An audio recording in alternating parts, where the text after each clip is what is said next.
लोकसभा निर्वाचन में बीजेपी 412 नारा देथिला किंतु जनादेश 300 आसन तले रहिला।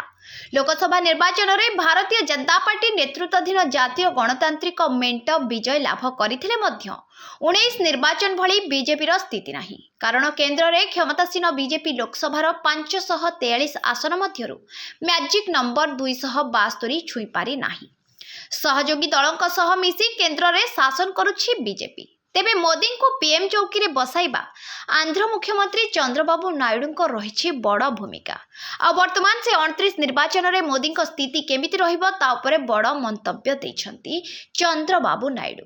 से प्रधानमंत्री नरेंद्र मोदी को राजनैतिक शैली उपरे मंतव्य दे ताको रणनीति को प्रशंसा करथिले। से आहुरी कहिसंती मोदी 2029 साधारण निर्वाचन पई रणनीति प्रस्तुत करी सारी छथि। प्रधानमंत्री मोदी सबुबले आगामी निर्वाचन पर प्रस्तुति करिबारे व्यस्त अछंती। मोदी आगामी निर्वाचन पर सर्वदा कार्य करुछंती। से एहा पई योजना करि सारिछंती एवं तांको सहयोगी मानक सह देशर हित पई कार्य करुछंती। सेही बळी से मिशन मोड रे काम करंती। नायडू तांको सहकर्मी को मत को सम्मान देथिबारु मोदी को नेतृत्व मु प्रशंसा करिथिली एवं एहा को एक दृढ़ एवं प्रगतिशील नेतृत्व बोली कहिथिले चंद्रबाबू नायडू। मोदी को शैली को प्रशंसा करथिले जेउथिरे से तांको सहकर्मी को मत को सम्मान करंती।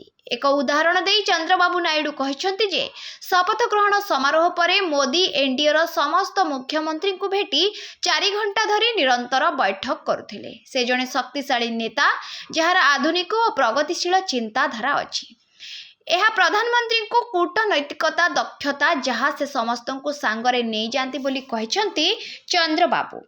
तेबे देखिबार कथा चंद्रबाबू को दाबी आगामी निर्वाचन में मोदी केते हेउछंती सफल।